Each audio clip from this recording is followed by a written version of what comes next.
also just realizing that you have to be 100% for your students all the time. Like, they come to me once a week in my case, and they don't care if I had a bad day yesterday, or they don't care if I'm really tired that day, that you just have to be your best for your students at all times. And I could probably pick out a few days where maybe that wasn't the case, but just really being like student focused all the time in everything that you do.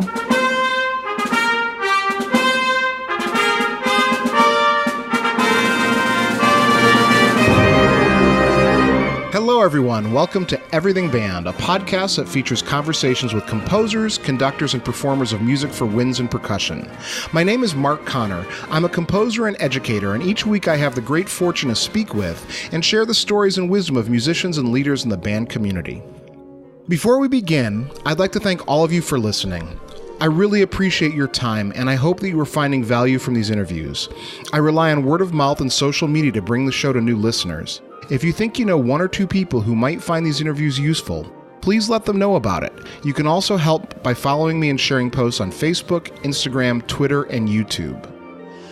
Everything Band is sponsored by Celtic Horizon Arts, the leading tour operator for the arts in the United Kingdom and Ireland. Celtic Horizon Arts hosts bands, orchestras, and choirs from around the world, and they are now taking inquiries for their 2020 Band Festival in Limerick, Ireland. This festival, featuring composer Johann de May, will include clinics, masterclasses, and cultural exchanges. Bands and individual musicians are all welcome to participate and can find out more by contacting Keith Kelly at keith@CelticHorizonTours.com or find out more on Facebook at Celtic Horizon Arts. Now, on to the episode and this week's guest, Leah Bandman. Hi, Leah. Hello. Thanks for joining me. Yes, of course. Thank you so much for having me. Leah, can you tell the guests who you are, what you're doing? Well, I am a first-year teacher in Fairfax County Public Schools in Northern Virginia area, and it's actually where I'm from as well, so kind of back in the home area. I went to Ohio State for my undergrad for 4 years, and the reason I ended up out there was just the music program, which we can get into a little later. And I am teaching elementary school band, which is 5th and 6th grade in my case. And I am teaching at 3 schools. So I split my time between 2 schools each day. And I'm also living in Fairfax County as well. And I just recently moved out of my family home, which is pretty exciting. And I live about 10 to 20 minutes away from all of my schools. So, Leah, I'm going to explain to the guests, you're a first-year band director. We met at Midwest. Aaron Given introduced us. And so Aaron has now brought 3 guests onto the show, himself and 2 others, all from Ohio State, David Hedgecoth being the third. And the reason why I'm excited to talk to you is you just finished your first year, which means that you have a perspective that many of my guests have long forgotten and that maybe many of my listeners are interested in. And it's also coincidentally awesome that my back-to-school guest back in August was Tiffany Hitz, who is also in the Fairfax County School District. And so you're ending the year from the Fairfax County School District. So I think this is great. There's a wonderful coincidence in there. So, Leah, can you tell me your origin story, how you got into music and how you came to play the flute? Yeah, of course. Music has always been a huge part of my life. For me individually, as well as just in my entire family, both immediate and extended. At the age of 5, I started taking piano lessons, so that's where it started for me personally. However, my dad was a member of the United States Air Force ceremonial band, so that's kind of how it was pushed and initiated. And summer before 4th grade, my dad knew someone doing a flute camp at George Mason University. He asked me, hey, do you want to play the flute? And I said, sure. So he put a flute in my hand, and I went to flute camp that summer. Started a little earlier than 5th grade, which I normally would have in school. And then the rest was kind of history as far as playing the flute. So tell me about your experience with teachers. So was there a teacher in middle school or high school that was sort of crucial to getting you thinking about being a professional, or was that more driven by your background as the daughter of a musician? No, I really do think it was my middle school and high school directors, kind of a combination of all the directors I came in contact with. I think they had the biggest influence on me. I would say my middle school director Lou Bean at Lake Braddock Secondary School was probably the biggest influence. He just always had the highest of expectations of both me and our ensemble. And he was throwing grade 5 music in front of us. And I don't think that necessarily should have happened, but we made it happen. And I think that's why I got to a place that I did. And so I saw that, and I saw all the opportunities he was giving me individually and giving the students and all the credit we were getting. And that's kind of what I wanted to then give back. That experience he gave me and gave us as an ensemble, I wanted to then give that back to students. But I actually didn't want to be a music education specialist the whole time growing up. No? Were you thinking about performance? No, not even performance. I didn't really have music on my radar. I actually wanted to be a vet growing up ever since I was little. And I played softball as well. So my goal was to be a vet and play softball at Virginia Tech. And I think the experiences that I was then given in high school, as far as marching band, junior year, I was section leader, and senior year, I was drum major at Lake Braddock, that those opportunities kind of then allowed music to creep up in my priority list. And then come orientation, after I had decided to go to Ohio State, I told my parents, and I decided I was not going to take any of those science classes, and I was going to go full-fledged music education. Do you have any lessons from those teachers that you're still carrying with you that maybe you're using in your teaching now? I think the biggest thing is just never to underestimate your students. I think they're always capable of more than you might give them credit for, and that's a little harder to incorporate at the beginning level. But I think they can be more motivated and just really accomplish more than you think, and all the life lessons as well. I think I go into every day, even in elementary with 9, 10, and 11-year-olds, that teaching them about life and teaching them to be good people. And I think that's the first thing that I want to get out of a day, and then the music comes second. But I think that was something that was really ingrained in my secondary, middle school and high school teaching, was all those life lessons that we were also taught within the music curriculum. Sure. So before I started to record, you mentioned that you're at 3 schools teaching 5th through 6th grade band. Can you sort of talk about what those programs look like and what your day looks like for the listeners? Yeah, of course. I am at 3 different schools, as you said. 2 of these schools are actually my own program that I run, and I do all the communication for and administrative work. And then the 3rd school, I'm actually helping a colleague out once a week. And how all these programs work in this county at the elementary level is we see them once a week for ranging from 30 minutes to maybe an hour. I'm lucky enough that I see one of my schools for an hour each week, and then my other school is 45 minutes. So it's a little difficult at times, especially for the beginning level, because you need that reinforcement at that level, and it's just not accessible in the classroom, just the way the programs are set up. But it is great that we are starting them so young compared to maybe the rest of the country starting in 6th grade. And it's very supportive. I get support from my admin, and they are very understanding and want what's best for the students and for the program. And even the county is so supportive. I think one of the coolest things that the county has is a program called Instruments for All. And it is a program where students on free and reduced lunch, whether they apply for it or are enrolled into it, they can get an instrument from the county for $20 a year. So there's tons of support. There's tons of pride within my immediate pyramids and within the county as a whole. So it's definitely a great place to be. So, Leah, you just finished your first year, and I think what I'd like to know is, what challenges did you face that maybe you didn't expect as a student? I think one of the things was how organized I would have to be. Overall, I'm a pretty organized person, and I don't think I ran into a situation where not being as organized was an issue, but it's a lot of work. That's where you spend a lot of your planning time and responding to emails, making sure your papers are in order and in files so you don't lose all these contracts. And you're always warned that the organization and the administrative work is what's going to really take you by surprise. But it really took me by surprise, I think. And that was a really big thing. And I think one of the things that was a bit of an issue this year maybe was not assessing my students early enough as a whole and just knowing what they might be capable of, especially come the springtime when the beginners have their first concert. And months before that, I have to start thinking about putting music in front of them and what that might look like.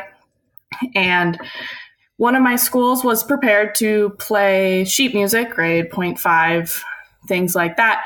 But one of my schools, while I put sheet music in front of them, maybe should have done things from the book and ran into just extended circumstances with maybe snow days or 2-hour delays, which I then missed my morning classes as well. So just really understanding your students and their abilities, I think, kind of got in the way for me as a teacher. And since my schools were so different, really differentiating my instruction between schools and realizing I can't teach these students from different areas under different circumstances the same way with the same curriculum. Mm-hmm. Interesting. And so what do you think you're going to do as far as for next year? What are your plans just looking ahead? I think planning more in advance and maybe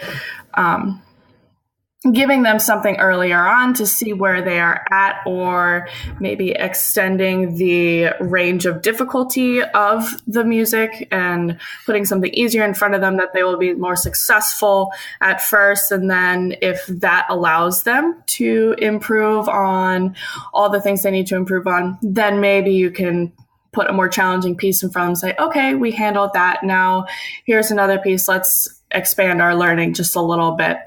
But I think just doing that a lot earlier on, especially for the beginners, because we have a whole school year before they have a concert. And the sixth graders for their winter concert, I had mine in December this year, just getting music out right from the beginning of the year. And I think putting something in front of them will just increase their learning exponentially in any circumstance.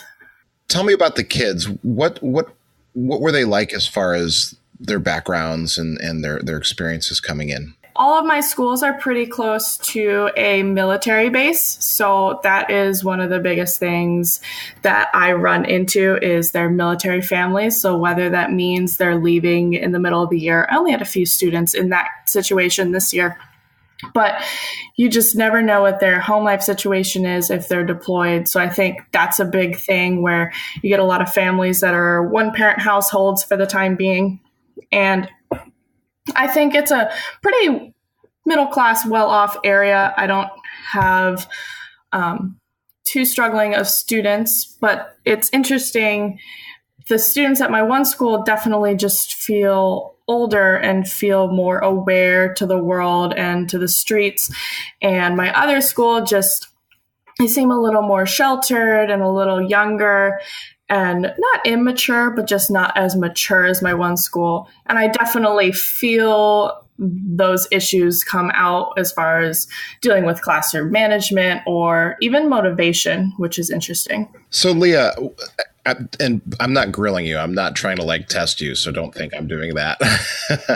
I'm curious about the materials you're using now and what adjustments you're going to make. So I'm thinking about as a teacher, one of the things that I've always felt is important is that we keep growing every year, that we're always sort of self-evaluating. And so I'm curious about what you use as far as your materials this year. The method book I chose to use was Essential Elements, and the decision for that book was that's what I was most familiar with for my first year, and I think it worked well. I did a thing called band karate belts out of it, And for both fifth and sixth grade, I had separate levels of songs that they could pass off, and they would get a bead on a ring, and they thought it was a fun activity. So that's primarily how I use the method book. So I think for next year, I would do a lot more of going through the method book with them, more pieces than I did, because I chose to use a lot of them for the karate belt method. And then I found myself getting in the rut of doing a lot of concert band music because I only see them once a week for the 45 minutes or an hour. But I think realizing that if I work with them more in the method book, it then carries over into the concert band music. But it's just a struggle seeing them once a week and deciding what is going to be most beneficial when I won't see them, maybe for a week, maybe for 2 weeks if there's a holiday on a Monday, of course, or things that just get in the way. So do you think that you would supplement the book, or do you think it's more about, with that little time, just really focusing on what they have in front of them so they can practice? I think supplementing is a good idea. I would pass out rhythm, basic worksheets that we could then incorporate into the warm-up and maybe adjust week to week, and they could pull out week to week. So I would do that. I would create kind of my own materials for things that I also thought were important, and just quick little things that we could do. But again, my lesson plans are very small sections of curriculum at a time. Sure. Leah, you may have mentioned this, and I may have missed it trying to write down notes. Did you tell me, do you have the classes in sections, or are they mixed band? I do have them in small groups, and for the most part, this year I was actually pretty successful in grouping them in logical ways. But how it works is I am given all my band students, and I am allowed to group them how I wish. So I would keep instruments together, keep percussion out of the mix, and so forth. And then at my one school, the general music teachers then go in and they block the kids off and assign them to music and PE teachers based off of what I decide to do, which is really awesome. I think my biggest class size at any school is maybe around 15. So it's pretty small, which helps the whole 1 week situation. And then at my other school, I'm only able to pull out one of the times that they have general music a week. So I can still do a little mixing and matching and grouping, but it's just a little more restrictive because I can only pull out when they have general music. I see. That's useful. So you haven't had to deal with a heterogeneous class where you're teaching beginners of different instruments at the same time? There was some of that, depending on just what I was capable of doing. But I never had a class where all the instruments were in there. I think the class that I had the most heterogeneous was clarinet, trombone, baritone, and trumpet. Well, the clarinet doesn't match the others. Yeah, right. So how did you deal with that? Because that's a challenge that many directors face. At the beginning of the year, I would give them note reading activities because some of them come to me and are still struggling with note reading out of general music. So I would give them an activity to be doing while I had to do very nitty gritty technique and just teaching to the brass players. And that's how I handled that situation this year. And I think that's also just going to be a very early assessment thing, class to class, whether classroom management wise, that they're going to be able to handle that. But I think it worked out well. And then it reinforced the note reading on an individual level, giving them the tools to be able to complete those exercises if they are starting from square one, or giving a packet that maybe has extended stuff for students who maybe took strings the year before. But that's how I handled that. How about, you mentioned classroom management. How was that for you in your first year? I thought it went okay, better than maybe expected. But, as a first year teacher in any field, it's your first time where these kids are yours and there's nobody else in the room. You are the one that they need to respect all the time. There's nobody even in the office, just kind of giving that watchful eye. But I think it went pretty well. I set my expectations from the beginning, and that whole thing where you have to be more strict in the beginning and then you can reel it back rather than the other way around. I definitely had my struggling classes where even my class on Thursday, I just feel that never really got a hold of them and kind of being walked all over as any different methods I may have used week to week, trying different things. And it's just kind of all over the map. And then I have my classes that completely respect me and completely follow all the rules and expectations. But I thought overall classroom management went better than I expected. And it's always, scary when they've got instruments in their hands for the first time and you're the only one in a room with 20 kids. So. Yep. That's a big learning curve, the classroom management, for sure. Yeah, and it's something that you can't really teach in school. It's just something that you're going to get thrown into at some point in your teaching career. So what worked the best for you?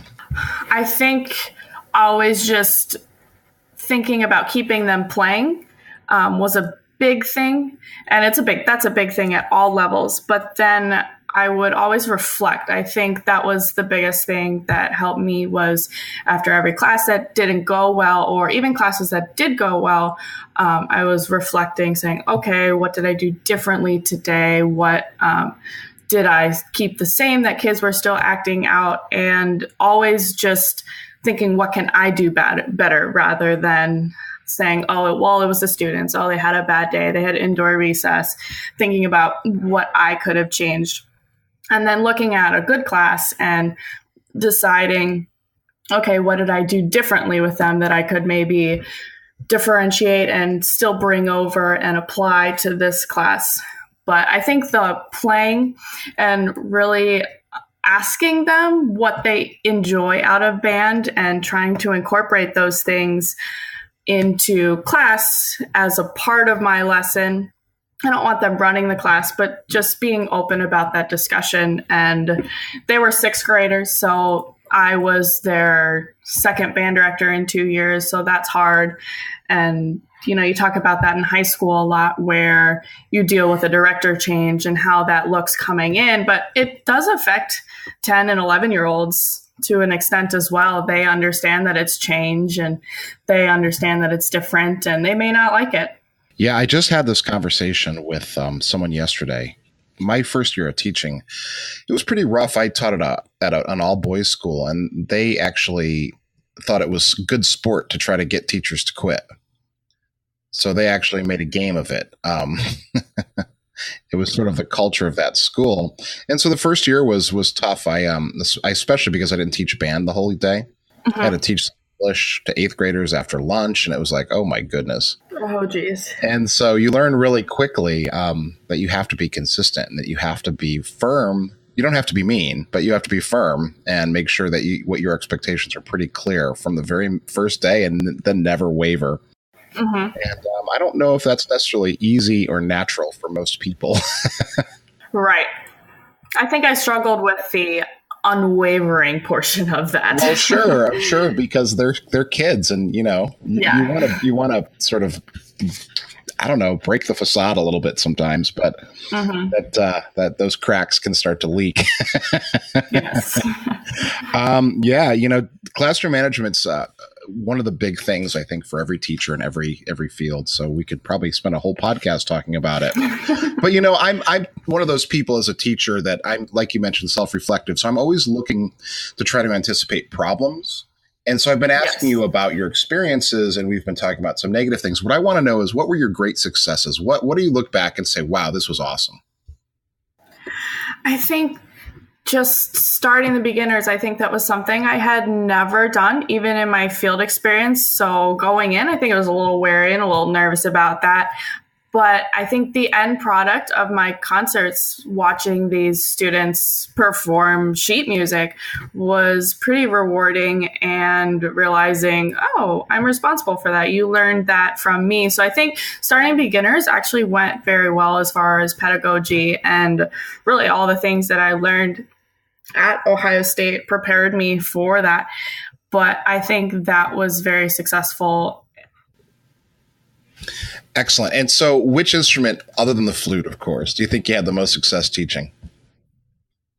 I think saxophone. I had a good number of them, so I think I had to focus a lot of my thinking and teaching on the saxophone, but I found a way to motivate them, and they were very successful. And maybe it is because the fingerings are similar to flute, and so that was easy-ish to teach with flutes in a class.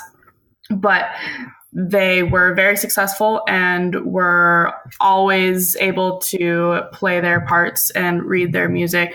So I would say saxophone for sure. Now, did the students have their instruments pre-selected before you arrived? At one school, I was handed some enrollment forms from a spring enrollment. However, the rest of it, I did recruitment the fall of the school year. So they were not selected, and in their enrollment sheet, that is where they selected their instruments, and I would do a little screening for brass players, but beyond that, they chose their instrument and we went from there. How are your numbers breaking down? Do you have any balance? I had okay balance. I struggled recruiting low brass between both schools, so that's something. I have spring recruitment at one of my schools. That's definitely something I'm going to push for. Definitely play the fun songs that the kids know right now on those instruments and push for those, because those are the ones that the school has to offer as well to rent out to the students for the school year. But I think I struggled with low brass. My percussion at one of my schools, I have 29 of them between two grades out of, I think, 110 students. So that's pretty significant. But beyond that, I don't feel that I have too terrible of instrumentation. I just think just the lacking in low brass. How about music selection? What was that like? Did you have some songs that you knew, pieces that you knew you wanted to play, or did you just kind of survey them as you were going? Yeah, I'm not entirely familiar with the wealth of 0.5 and grade 1 music out there, but I did get a lot of suggestions from my colleagues. And my mentor, she actually works with me 2 afternoons a week at one of the schools that I'm in charge of. So we were able to have a lot of discussion there, and she was able to give a lot of recommendations. I actually used some of her repertoire from her winter concert as ideas, but also the music library is not entirely large at either of my schools. So at the beginning of the school year, it was just me going in and creating a music database. And I actually listened to all the pieces in my library and jotted down some notes. So I was able to do a little of that homework. But beyond that, it's just researching any of the new things out there. And I was able to order some music through one of my schools. They're very supportive monetarily. And so I look forward to doing some newer stuff next year. But I don't want to fall into the rut of being an elementary director that does the same music in and out year after year. In your experience, have you done any work with composers? During my student teaching experience, Aaron Given had Dr. Michael Torres in, and so we did a composing kind of workshop with him for a few weeks. But beyond that, as far as like me being a teacher, not extensively.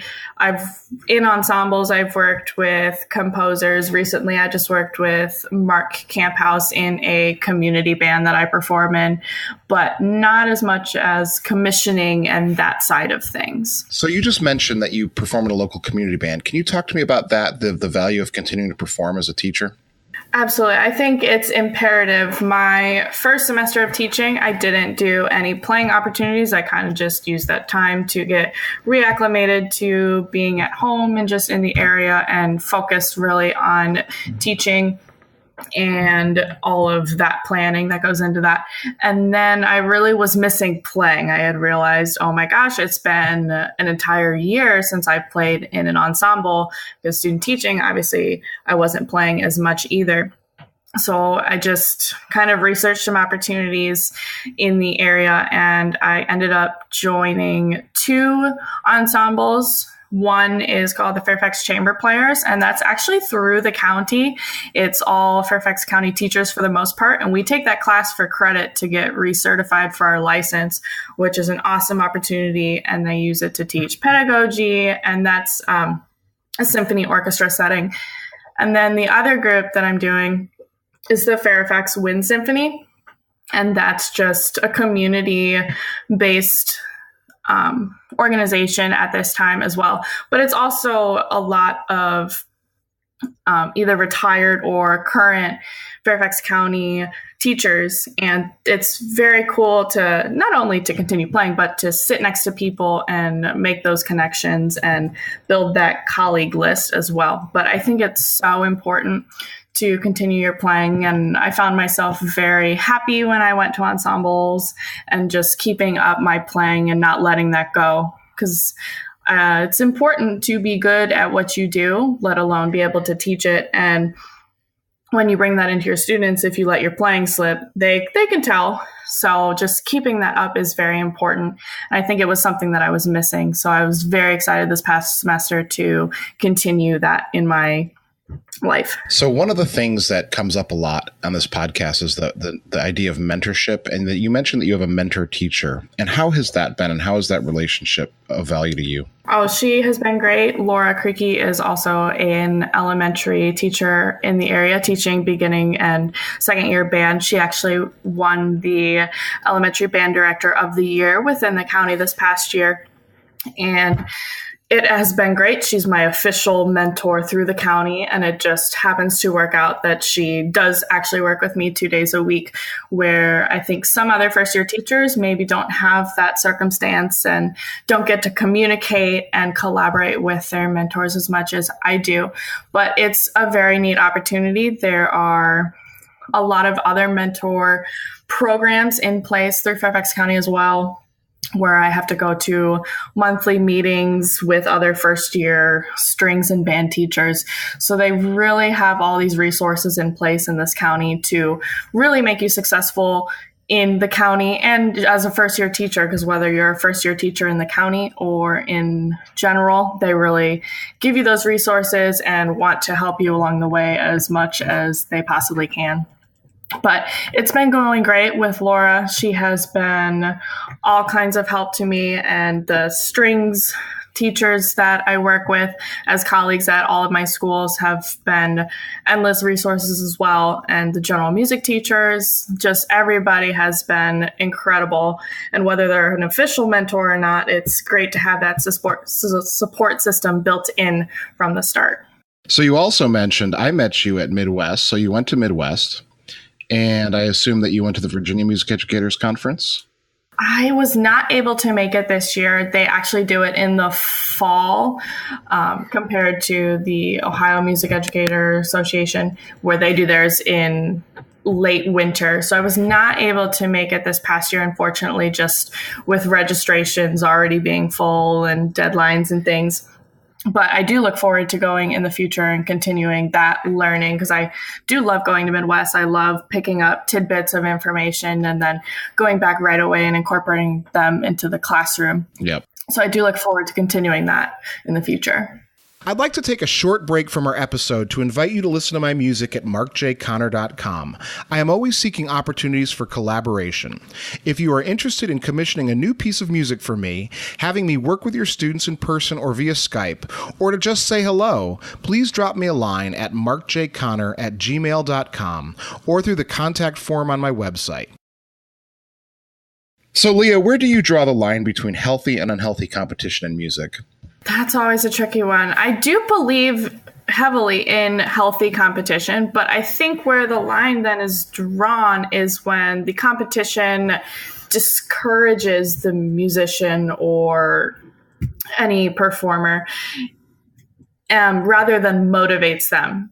And a small example is something that I do, and I talked a little bit about before, is the whole karate belt in band that I did with my method book. And I put stickers on the chart that I created when they pass off a song so students can see everyone's progress. And I think in this situation, it was a motivator rather than discouraging, because they're not really competing towards an end goal or a prize. They're doing it for themselves.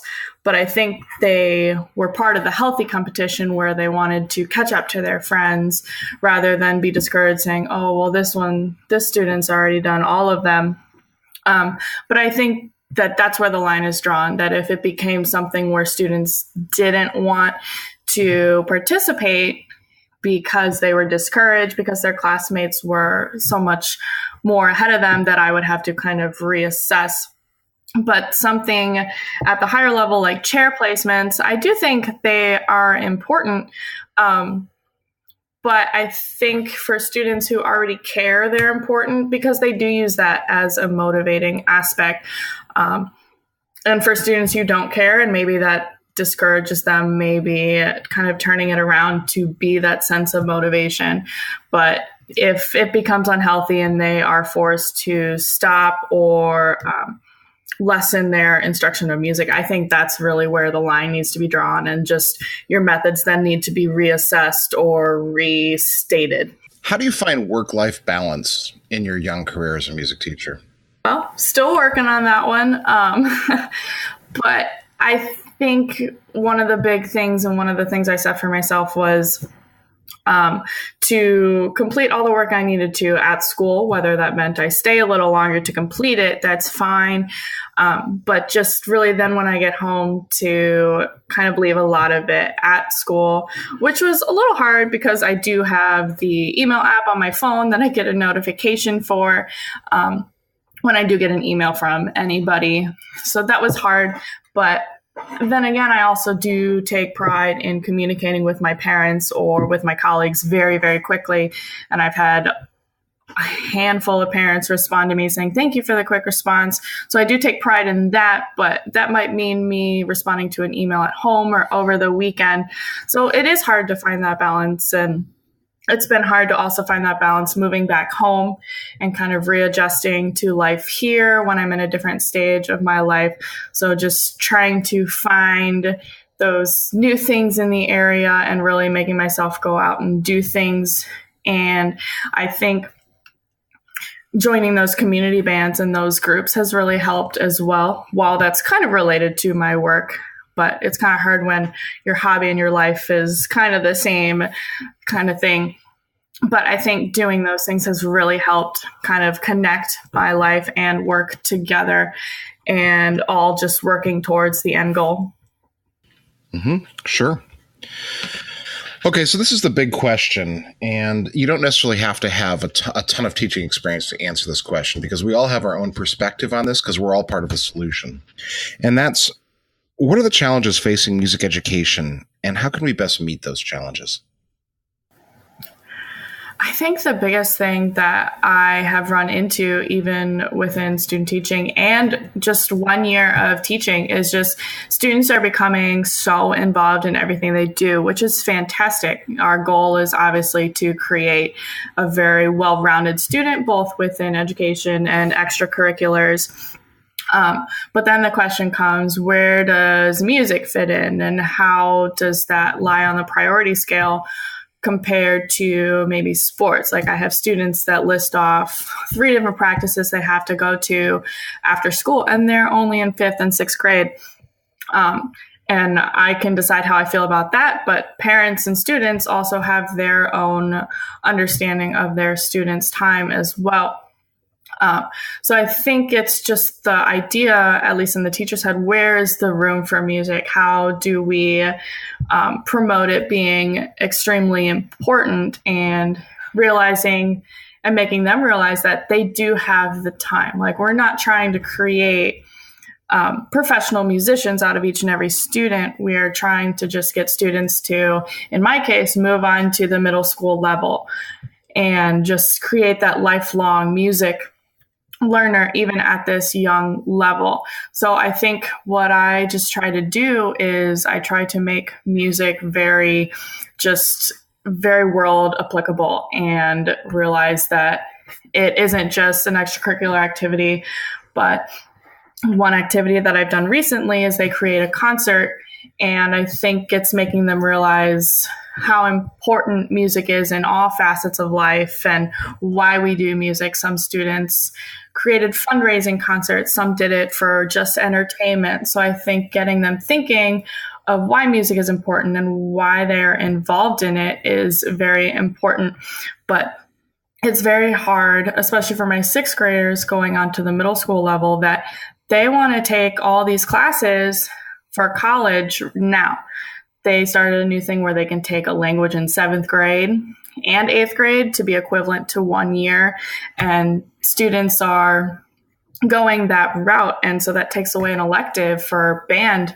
And it's just this instant gratification, got to do everything so early and be so prepared, that it gets in the way when there are so many choices and these students are involved in so much, which again is great. Like, I would always want my students to be very well-rounded and do the sports and all that, but just helping them to understand and to plan that there is time and it is important, and maybe the scale that they participate on is on an individual basis. Leah, can you explain that assignment for the listeners? Maybe someone wants to steal that. Yeah, the create a concert. So it was more of a writing assignment. You could incorporate a playing aspect, which I kind of toyed around for a little bit doing, but I had them create a name for their concert. I had them choose a location, choose a reason for the concert. So that was kind of the big overarching most important thing, was you have to have a reason for your concert, and everything you decide to do has to go back to that reason. It can't just be random songs you hear on the radio. And I had them decide who was going to perform. So some people had the Lane sixth grade band was going to be who was performing.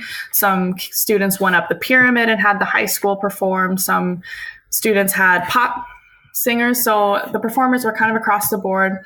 Who was your audience? So that was important. They were kind of thinking about who they're performing music for, which is very important.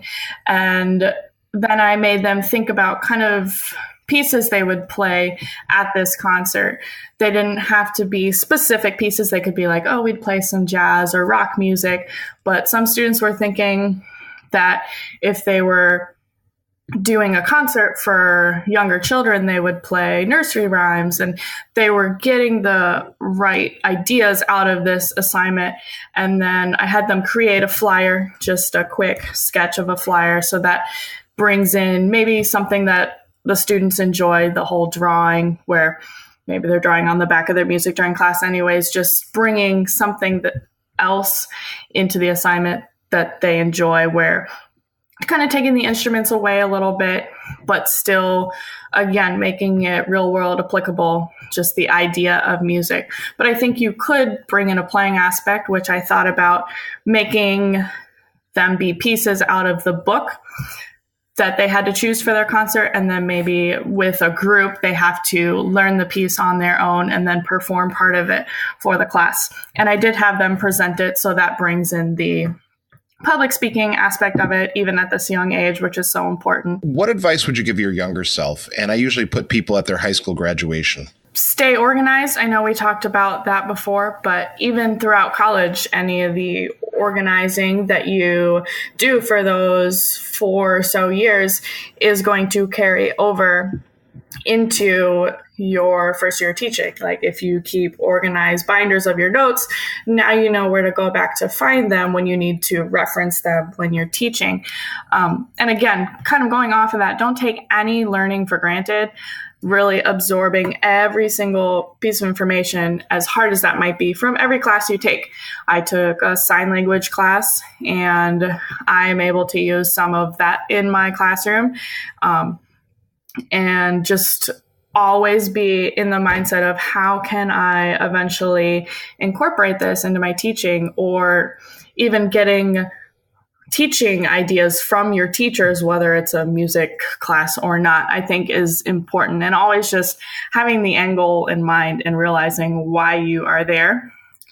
And I think another thing that I didn't do enough in undergrad and still convince myself that it's okay to ask for help. And I'm a very ambitious and motivated person that I have this idea that asking for help is a sign of weakness, and just realizing that it's actually not. It's very healthy, and it makes you open to learning. That I think now I'm becoming more understanding of that concept, but in undergrad, I was not as successful at that. But asking for help is a way to learn, and just, again, to get all that information that you might need.